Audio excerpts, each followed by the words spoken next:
Assalamualaikum warahmatullahi wabarakatuh. Pada topik perhatian bagian kedua, kita akan membahas tentang konsentrasi. Sebelumnya, kami sudah sedikit menyebutkan tentang konsentrasi, perhatian, dan fokus.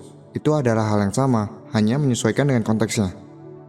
Pasti Anda pernah mengalami yang namanya lupa di mana menaruh kunci, lupa apakah sudah mematikan kompor. Sebenarnya, itu bukan ada masalah pada ingatan Anda, tapi itu adalah masalah perhatian. Karena Anda tidak menaruh perhatian ketika Anda melakukannya. Baik, pada dasarnya kita hanya bisa mengingat hanya ketika kita menaruh perhatian. Kita akan ingat ketika kita sangat terlibat. Juga sesuatu akan berkesan hanya ketika kita menaruh perhatian padanya. Kita juga bisa memaksa sesuatu menjadi berkesan agar mudah diingat. Contohnya, ketika kita sedang menaruh kunci, kemudian kita berpose aneh.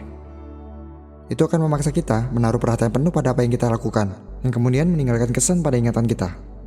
Konsentrasi adalah ketika kita benar-benar menaruh perhatian pada apa yang kita lihat, benar-benar mendengarkan apa yang kita dengar, merasakan apa yang sedang kita rasakan, dan benar-benar sadar apa yang sedang kita pikirkan. Sebaliknya, akibat jika kita tidak sadar apa yang sedang kita pikirkan, ketika kita masuk ke ruangan, bahkan kita sering lupa apa yang akan kita lakukan di sana. Dan ketika kita membuka kulkas, atau ketika membuka Google, habis itu kita lupa mau ngapain. Anda pasti pernah mengalaminya, dan itu bukan tanda ada masalah pada ingatan Anda, tapi pada perhatian Anda. Menaruh perhatian adalah syarat pertama dalam mengingat. Ketika kita sedang memperhatikan, barulah informasi akan masuk ke dalam memori jangka pendek kita. Dengan menaruh perhatian, kita akan sadar mencari hubungan kaitan antar satu hal dengan yang lainnya. Ingat episode keempat, asosiasi bagaikan jaring laba-laba. Semakin banyak yang berkaitan, semakin kuat ingatan tersebut. Tapi yang harus kita garis bawahi kali ini adalah menghubungkan antar informasi secara sadar. Syaratnya yaitu dengan memperhatikan. Contohnya gini, walaupun penumpang dan pengemudi melewati jalan yang sama, pengemudi akan jauh lebih hafal jalan yang telah mereka lewati dibandingkan penumpang. Kenapa seperti itu? Karena penumpangnya tidur. Canda. Oke, alasannya karena pengemudi benar-benar secara sadar memperhatikan jalan dan setiap tanda pada belokan yang mereka lewati. Contoh lain, ketika seorang anak tidak bisa menjelaskan pelajaran sejarah yang dia pelajari di sekolah. Tapi, dia sangat lancar ketika menjelaskan alur cerita film kartun yang dia tonton. Itu bukti bukan ada masalah pada ingatannya, tapi masalah pada perhatiannya. Bagaimana dia bisa ingat jika dia tidak memperhatikan? Seorang profesor psikologi, Jordan B. Peterson mengatakan, agar kita dapat mengingat sesuatu dengan efektif, maka kita harus mendengarkannya dengan penuh perhatian. Bahkan dia melarang mahasiswanya mencatat ketika dia sedang menjelaskan pelajaran. Kalau kita perhatikan pada episode keempat, para atlet mengingat dunia ketika sedang bertanding, mereka pasti memejamkan mata dan menutup telinga. Mereka benar-benar berkonsentrasi untuk mengingat. Mereka tidak mau perhatian mereka teralihkan. Mereka sangat memahami bahwa konsentrasi, fokus, perhatian berperan sangat penting dalam proses mengingat. Jadi, jika Anda ingin mengingat sesuatu, Anda harus selalu sadar apa yang sedang Anda pikirkan, melihat apa yang Anda lihat, mendengar apa yang Anda dengar, merasakan apa yang Anda rasakan. Gibran mengatakan, whatever you do, wherever you are, be there. Kalau kita terjemahin cukup dua kata, jangan bengong. Fokus dan konsentrasi itu sangat penting dalam melakukan segala hal. Lebih baik kita melakukan sesuatu 100% fokus dalam jangka waktu yang lebih singkat dibanding hanya 70% fokus walaupun dalam jangka waktu lebih lama. Dan ketika kita sudah kehilangan banyak fokus, beri jeda waktu. Bagaimana caranya? Sudah kita ketahui detailnya pada episode pemotongan waktu, yang salah satu tujuannya adalah agar tingkat fokus tetap tinggi. Dan pastikan juga kita memiliki tidur malam yang cukup, karena kita tidak akan bisa konsentrasi jika kita kurang tidur. Pada episode pemotongan waktu juga disebutkan, ketika kita berada dalam waktu berkonsentrasi, jauhkan dari segala sumber pengalih perhatian.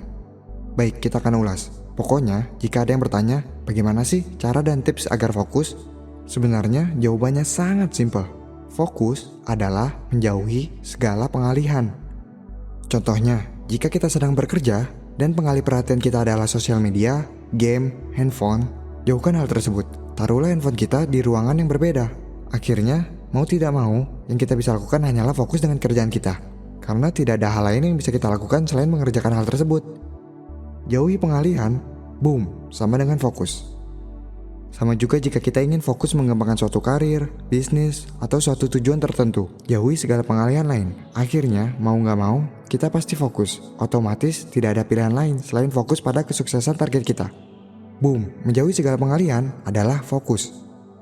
Kembali lagi, apa yang menjadikan konsentrasi, perhatian, fokus adalah syarat pertama dalam mengingat, karena faktanya manusia hanya bisa menaruh perhatian pada satu hal, tidak lebih. Lalu, bagaimana ketika kita sedang multitasking? Tetap, kita hanya bisa fokus pada satu hal. Yang kita lakukan adalah mengubah fokus secara bergantian. Mari kita bahas. Ketika seseorang sedang menyetir, dia akan fokus mendengarkan radio. Tapi ketika di depan ada kucing terbang mendadak, dia akan berubah fokus untuk mengendarai dan tidak mendengarkan radionya. Setelah keadaan normal, barulah dia bisa mendengarkan radionya kembali. Kemudian jika seseorang sedang berjalan sambil berbicara, dia akan fokus berbicara. Tapi ketika dia tersandung, dia pasti akan berhenti berbicara, karena dia merubah fokus untuk menyeimbangkan tubuhnya. Setelah keadaan normal, barulah dia bisa kembali berbicara.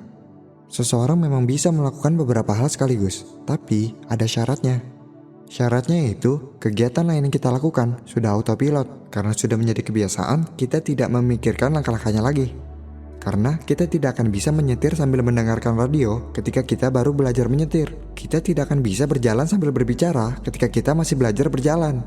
Karena kita hanya bisa menaruh perhatian pada satu hal. Sama juga jika kita sedang mendengarkan atau menghafal Al-Quran. Ketika kita mengulang-ulangnya dengan pikiran yang melayang-layang, tidak fokus, pengulangan tersebut tidak akan efektif dan menempel pada otak kita. Ingat, jika kita ingin mengingat sesuatu, kita harus selalu sadar apa yang sedang kita pikirkan, melihat apa yang kita lihat, mendengar apa yang kita dengar, merasakan apa yang kita rasakan. Jangan melamun. Mungkin Anda sudah mengetahui beberapa informasi yang dijelaskan. Kita memang pasti pernah melakukannya, tapi kita melakukannya secara tidak sadar, sehingga hal tersebut tidak efektif dan maksimal.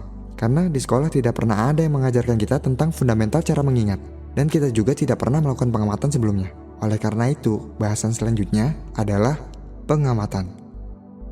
Apa bedanya dengan perhatian? Pengamatan adalah tingkat lanjutan dari perhatian, yang berarti lebih detail. Seperti ini, pada lampu lalu lintas, warna apakah yang ada di atas? Hijau atau merah? Merah atau hijau? Apakah Anda yakin dengan ingatan Anda? Warna apakah yang ada di atas? Ingat, Anda sudah melewati jalanan dari Anda kecil hingga Anda dewasa. Mungkin sudah lebih dari 20 tahun Anda melihatnya. Pertanyaannya, kenapa bisa Anda meragukannya? Merah atau hijau yang ada di atas? Bahkan ketika Anda melewatinya setiap hari, jelas-jelas Anda pasti melihatnya. Karena itu adalah rambu lalu lintas. Kita coba sekali lagi. Jangan lihat jam tangan Anda. Sekarang coba jawab pertanyaan. Apakah angka 6 pada jam Anda angka Arabik atau Romawi? Tentukan jawaban Anda. Bukankah Anda pasti melihat jam tangan? Bahkan beberapa kali dalam sehari. Apakah Anda meragukan juga ingatan Anda?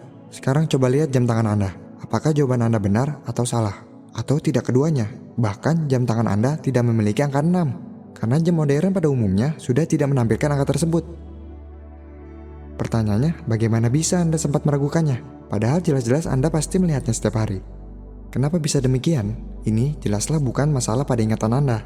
Bukan masalah sudah berapa kali Anda pernah mengulanginya. Lantas apa? Ini adalah salah satu contoh ilusi ingatan. Seperti yang sudah kami sebutkan sebelumnya, jika Anda menganggap seluruh informasi yang Anda sampaikan sudah Anda ketahui, sudah pernah Anda lakukan sebelumnya, tapi Anda melakukannya secara tidak sadar, tidak pernah melakukan pengamatan sebelum melakukannya. Tidak peduli berapa kali Anda pernah melakukannya, jika Anda tidak pernah melakukan pengamatan terhadapnya, Anda tidak akan pernah mengingatnya dengan jelas. Pengulangan pasif tidak akan berdampak banyak pada ingatan kita. Oleh karena itu, untuk menghafal terutama bahasan kita Al-Quran, kita harus menggunakan pengulangan aktif, yaitu dengan konsentrasi dan pengamatan untuk tujuan menghafalnya. Pada episode pengulangan berjangka dan ujian disebutkan, jika kita mengulang ketika sedikit lupa, otak kita akan berkonsentrasi dan aktif untuk mencoba mengingatnya. Sekarang coba ulangi istana pikiran yang sudah Anda buat pada episode keempat, yaitu 7 urutan nama Wakil Presiden Indonesia. Jika Anda benar-benar mencoba mengingatnya secara aktif, Anda pasti mengingat urutannya. Tapi jika Anda melakukannya hanya dengan secara pasif, hanya dengan menontonnya, kemungkinan besar Anda pasti melupakannya. Beberapa orang akan berkata, saya tidak kreatif, saya tidak pandai membuat imajinasi, saya tidak bisa membuat asosiasi, saya tidak bisa menjaga konsentrasi. Itu semua omong kosong, yang sebenarnya adalah mereka hanya terlalu malas untuk mencobanya. Itu faktanya. Jika masih ada yang mengatakan, cara-cara ini tidak berhasil untuk saya, satu-satunya alasan jika semua ini tidak berhasil untuk mereka adalah karena mereka tidak menggunakannya. Semua memang butuh sedikit latihan untuk pembiasaan. Tapi ketika Anda sudah terbiasa menggunakannya, semua akan menjadi otomatis dan mudah. Di sini, kami hanya membantu menyadarkan Anda bahwa sebenarnya potensi otak Anda jauh lebih hebat dari apa yang Anda percayai selama ini. Hanya saja selama ini tidak ada yang pernah mengajarkan Anda tentang hal ini di sekolah. Oleh karena itu, Anda harus benar-benar menggunakannya untuk menghargai diri Anda sendiri, bukan demi siapapun. Episode selanjutnya, kita akan menjawab pertanyaan, buat apa susah-susah membebani otak untuk mengingat, sedangkan kita sudah memiliki buku, komputer, yang takkan melupakan segala informasi yang kita taruh di dalamnya. Sekaligus membantah argumen yang mengatakan kita tidak perlu menghafal dalam sekolah.